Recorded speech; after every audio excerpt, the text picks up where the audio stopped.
Dave Ramsey here, and welcome to Real Estate, the Ramsey Way.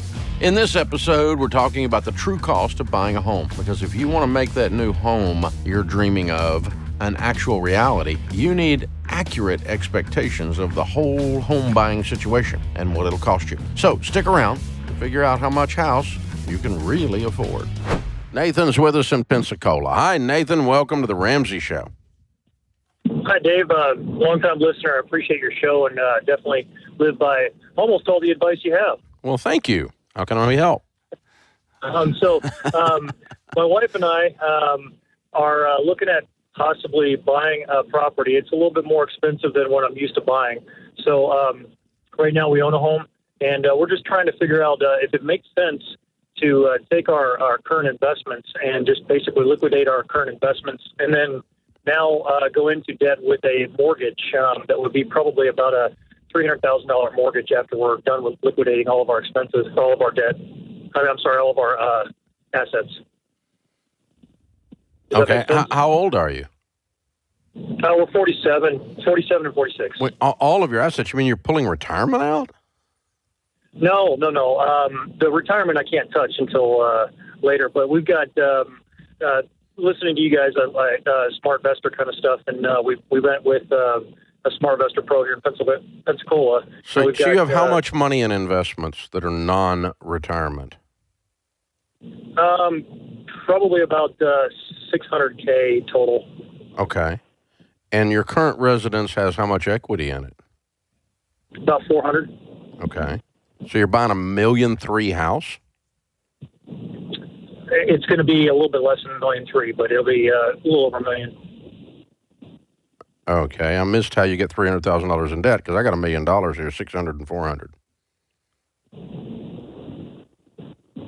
So I guess the mortgage might not be quite $300 then.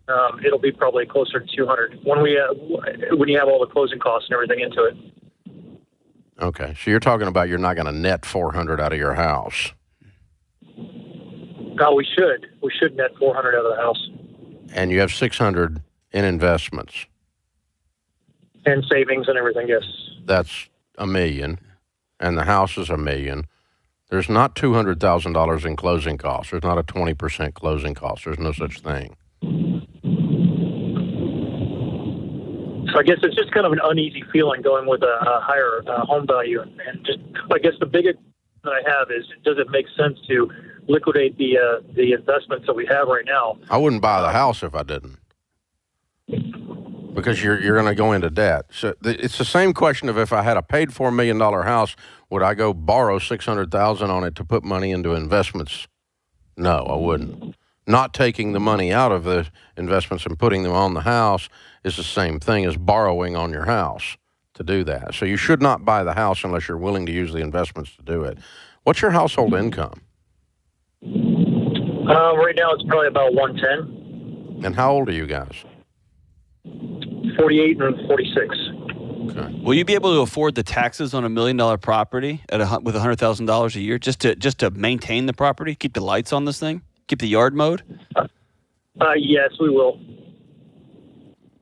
Yeah, Florida's got some generous disabled veterans tax benefits. Okay. So why do you want to buy $1 million property?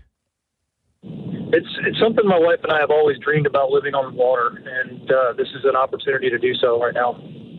Okay. I don't think you're going to need a mortgage, or if you do, it's a very, very small one, and you're going to turn around and get that paid off as fast as you can. If you're sitting in this property debt-free within a couple of years, then I'm fine with this idea if you want to do it. The thing that's out of balance that you're feeling is that the vast majority of your net worth is now tied up in your single-family home that does not generate an income. It does grow in value, but it does not generate an income. And so, you're going to have to really pour on the coals and build some investments by the fact that you don't have any house payment in the near future to make this work. But no, you don't need a $300,000 mortgage. The numbers you keep giving me, that you act like they add up, and they don't add up. I mean, 600 and 400 is 1 million, and you buy $1 million house for $1 million, and you use $1 million, you shouldn't have a mortgage. And so Something about this makes me uncomfortable. Like, it makes me uneasy. That's a lot of. The reason is that everything you own is going into this house, except your retirement. Well, and it's out of balance. It's too much, really. Yeah. But if you're paying cash for it, I think you can tolerate it as long as you turn around and start dumping money into retirement really, really quick. Would I do this if I were in your shoes? No, I wouldn't. Yeah. No, I wouldn't. Maybe that's what I wouldn't either. Because I don't want that much of my net worth making $110,000 tied up in a single-family house that does not create income. And I'm thinking of it, if the air conditioner goes out on this $1 million house, it's going to be an expensive repair. Or if the driveway needs to be, or if I got to do some plumbing work on $1 million, it's all so expensive. Everything, 100% of the houses break. Yeah. 100% of them need crap done to them. And brand new, no matter who built them, no matter where they are. I own a lot of real estate, and there's just, they eat money. Yeah. So to your point, that's good. Yeah, I think, the more I sit here and talk this through, listening to John too. I'm risk averse, though, so let me say that out loud. But there's just no margin here. There's no wiggle room. I keep coming back to margin. There's no wiggle room. What if you get sick, or what if you get something? If life goes sideways, and right now you got a lot of wiggle room with $600,000 in the bank. So probably what I would do is take your $600 and pay off your current residence, which you should have done anyway if you're listening to me. But that's that part where you said you just did part of what I teach. I remember that part. I didn't drive by it. I heard it. And then I would save like a crazy person, and I might do this deal in 5 years where I've got $500,000 left over. After I buy it. Now if you had $500,000 left over, non-retirement, after you move in there, you do $1 million house. $110,000 incomes is low for $1 million house, but if you're paying cash for it for whatever reason, it's okay. But you do need some liquidity, and it doesn't need to be freaking 90% of your net worth. Right. That's out of balance. Or can you save up some money and go multiple weeks and stay at a lake house a year? And if you need to get the fix. I don't even mind if you buy. If your dreams to live on the water, I agree. I like living on the water. I've got properties on the water. I like it, but water's amazing. Yeah. But but it's not amazing if it steals your peace instead of gives you peace. There you go. Yeah. So and there's no margin here. No margin. It's dangerous. That's a dangerous deal. No, I wouldn't do it. I'm gonna retract. I wouldn't do it because I don't like the fact there's no wiggle room. What I would do is I'd pay off my house today, and I'd start saving like a crazy person and make this a 3 to a 5 year dream, and just keep piling up cash and keep investing with a paid for house. But you're going to do what you're going to do because you already don't do some of the stuff we teach. So that's up to you. You get to decide. But that's what I would do if I woke up in your shoes. I find people don't have margin with their time. They don't have it with their relationships. They don't have it with work. They don't have it with money.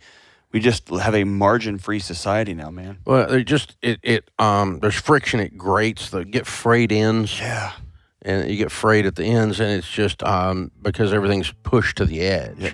And it takes what would have normally been a blessing, and you add 2 doses of stress to it, and all of a sudden the thing you were supposed to be in love with, you hate. And when you think of it psychologically, our brains were designed to run at that level when a lion was chasing us, not to live like that. Yeah, it just rattles everything to our core. It's a big old house with a lion chasing you around inside that. You just parked a lion in the front yard. Yeah, that's right. Andrea starts off this hour in Dallas, Texas. Hey, Andrea, welcome to the Ramsey Show. Oh, Dave, it's good to talk to you again. You too. Thank you for having me on your show. Well, thank you. I don't know if you remember. I actually met you back in 2019 at your studio. My husband and I stopped by, and I'm a balloon artist. I made a bunch of balloons for your grandkids. Oh, thank you. Thank you. Darling, I'm sorry. I've met so many people I can't remember my name. But I'm glad you're here. How can we help? Okay, well, I was hoping you could help me with a little disagreement I'm having with my husband.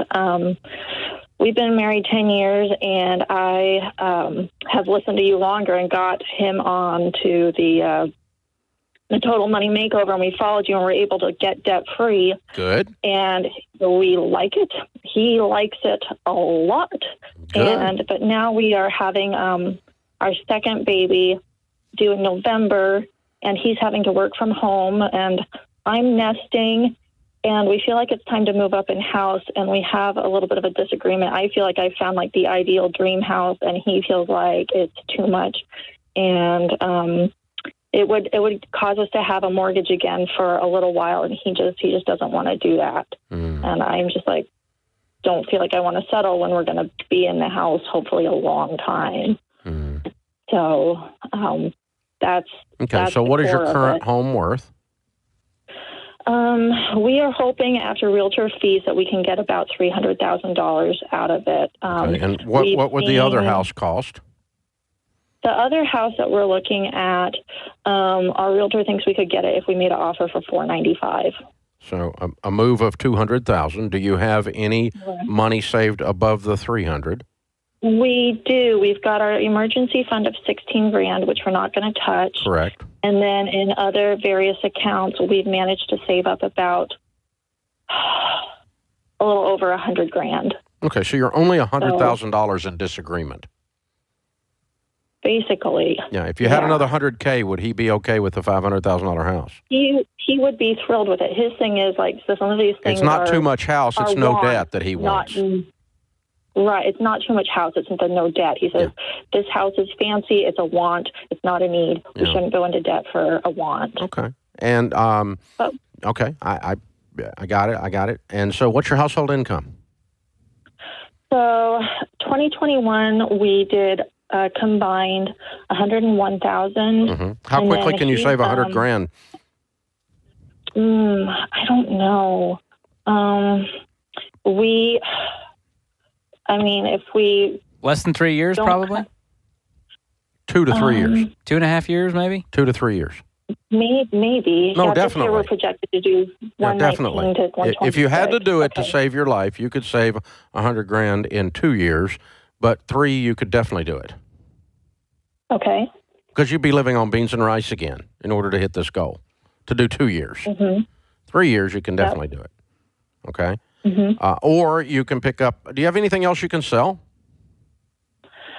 Oh, nothing that's like worth much. I mean, you got expensive cars? No, they're used cars, and they are paid off, and they're kind of old. And okay, they're not expensive. Okay. What about going to a $400,000 house and you pay cash for it? Have you looked into what that would look like? We're still looking and keeping our eyes open. We haven't ruled it out. Okay, so here's the deal.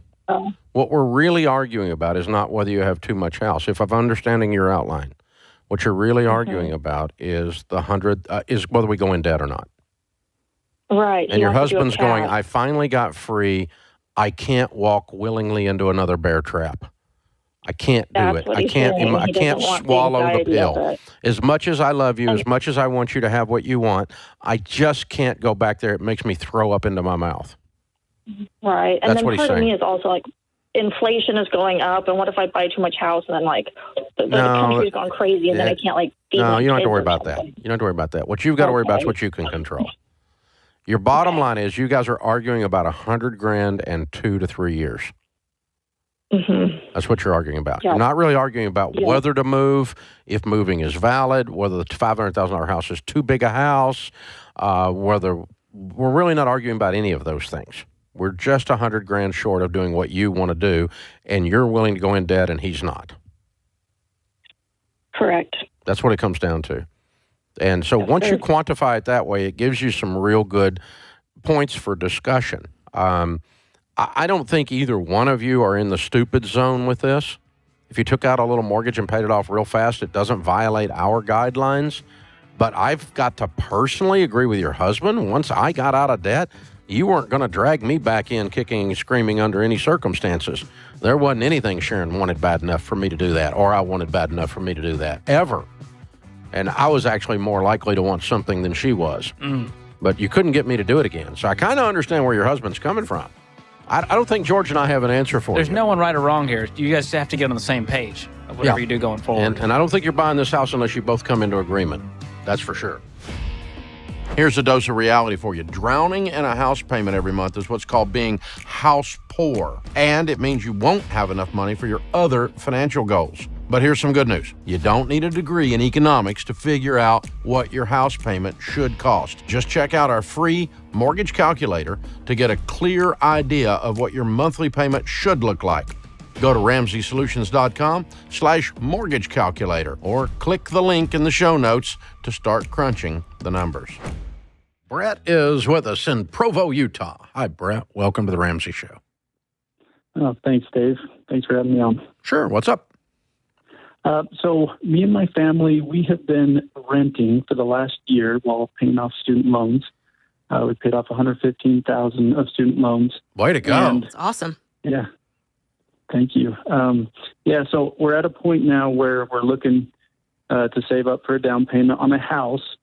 And the house we would be looking to buy, it would take us about 3 years to get a down payment for that house. But we're wondering if maybe it might just be smarter to wait another 3 years, so a total of 6 years to pay for a house in cash. How much of a down payment are you doing in 3 years? 50%? Yeah, it's pretty much close to that. Yeah, houses are pretty How did you crazy determine here in Utah. 50% as a down payment? Just for the house we were looking at for $800,000. I know, you said you can do 50% of the house price in 3 years. Right. Yes. 400,000. I guess 350 is what I was looking at. Yeah. Okay. And what do you make? 260. Way to go. Good for you. How old are you guys? I'm 32 and my wife is 29. Okay. Well, this is one of the, maybe the only answer that I ever give here on the air that is not what I would do, but what is okay to do, okay? What I do, the way I live my life for the last 30-plus years now since I went broke, is I don't borrow money, period, for anything ever. And so I have to figure out a way to cash flow it because there is nothing that I want badly enough or that I'm scared enough of to go in debt for it. I have been there, done that. I didn't like the T-shirt. I'm not doing it anymore, okay? I truly do believe that the Bible is telling the truth, that the borrower is slave to the lender, and I truly don't borrow money. And I do believe that that is the shortest path to wealth, by the way, okay? Yes. The starting few years is rough, but the ending years are amazing. So now, having said all of that, then it's the only advice we give here on the air that I don't personally follow, and that is if you take out a mortgage with a good, strong down payment, 50% is more than a good, strong. A good, strong down payment would be 10 or 15 or something like that. 20 would avoid PMI. That's good. And your payment on a 15-year fix is no more than a fourth of your take-home pay. If you did that in your case, you could then pay that house off within 6 years. Right. And if you could pay cash for it in 6 years, you could pay it off in 6 years. And obviously, anyone who pays their home off in 6 years is way weird compared to the culture. So you're weird no matter where we are on this spectrum. Yeah. And you're heading in the your face is under the column of smart people no matter what we do on this spectrum. That's right. So either one of those is fine. So it's just a matter of some would call me a legalist, some would call me a purist, some would just call me not a hypocrite, but but that I don't borrow. So you can do either by Ramsey guidelines, anywhere in between those two things, and be there. So you could put down 50%, you could put down 80%, you could put down 20% on a 15-year fix where the payment's no more than a fourth of your take-home pay, and it wouldn't be in this case, and then turn and pay it off as fast as you can. All of that is within our guidelines because we know that that's going to lead you to wealth. Brett, how old are you? I'm 32. Way 32. to go, man. Way to go. Amazing. What do you do for a living? So I'm a nurse anesthetist. Ah, good. Very good. You're killing it, man. So, yeah, and proud that of was you. where I was kind of having the question between the two, just because is there any measure on if it's harder for kids to move when they're older? That was kind of what we were going between two. I mean, I wouldn't want to wait. I wouldn't want to move in high school if that's what you're asking. I think that kids are very resilient. I think that by the time they, once they put down roots, if you get into those high school years, it can be a little bit tough. But I mean, you can recover from anything. But yeah, when you've got kids now, how? So the oldest is 7, so 7, 5, and 3. 7, they're all right. She would be 13, if we waited the full 6 years to pay. Well, that's also assuming you get absolutely no increases in income. Right. Right. Yeah, true. It's a good point. Which is weird, because when I start saving towards something that I want really bad, what I'll do is work my butt off. Mm-hmm. Yeah. And my income goes up, and, I'm able to just attack it. And so my guess is that it won't take you as long as the math on a straight line without any increases in pay says. Okay, that you should have, because your intensity will go up and your income will probably go up both during this time. So it'll probably be 4 or 5 years. But same thing's true of paying the house off. Yeah, exactly. If you bought it and were living in it. So we're not going to yell at you for either one. I just love the options that you're looking at. I love that you're calling in here talking about 50% down or 100% down. That's a wonderful quandary to be in. You've got options. You got your head in the right place, that's for sure. Yeah. And so, again, I truly do believe these principles, and so I truly believe that if I live them, I'm going to be the safest in the event of a pandemic. I'm sitting in a building that's worth, I don't know, what's this thing worth now? $300 million, and it's paid for. And it's paid for. And so I didn't have to worry during the pandemic that we couldn't make the payments here. Yeah. Okay. That allows this bald head to lay on a pillow and sleep. It just is a different world. Christine is with us in Cheyenne, Wyoming. Hi, Christine. How are you? Great. How are you doing? Better than I deserve. What's up? Thank you so much for taking my call. So my husband and I are new listeners of yours, and we're on baby steps 4, 5, and 6. We have no debt except for our mortgage. Good. But we're concerned that our mortgage is a bit high. It doesn't quite follow your ratios, so I just wanted to talk that through with you and see if we should just keep going on or make a change. Okay. In this case, our ratios don't matter as much in the case of a mortgage payment as a percentage of your income as why we have the ratios. Now, that matters a lot, okay? The why is simply if you use up all your money on your house payment, you don't have any money. It's called house poor, right? And that will cause you, if you're living with a super high house payment, even though you're already out of debt and your baby step 4, 5, and 6, it'll keep you from investing long term, keep you from your generosity goals.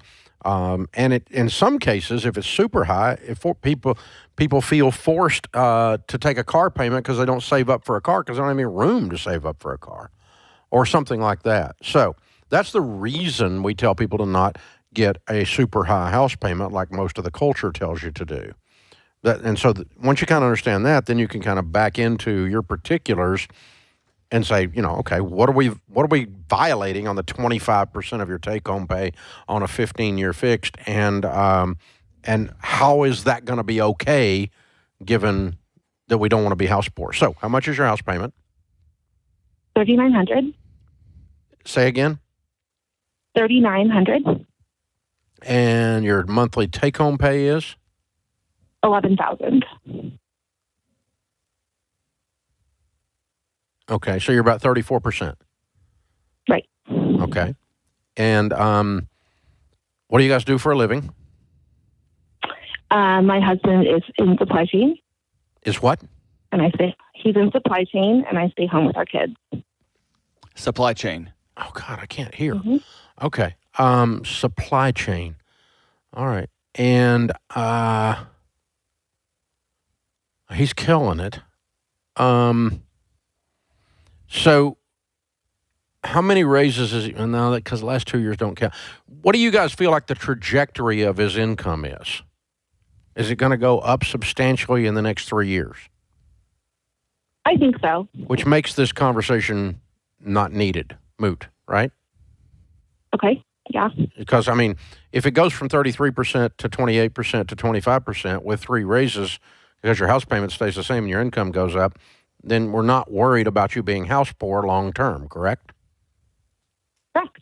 Yeah, so that's one fix for this. But if he had 2 wild years based on supply chain backup and he crushed it and he's going to settle back into $9,000 a month, now you got a problem. Exactly. Mm-hmm. So what are you looking at on his income, do you think?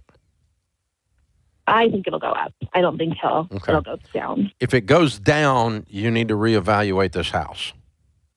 Okay.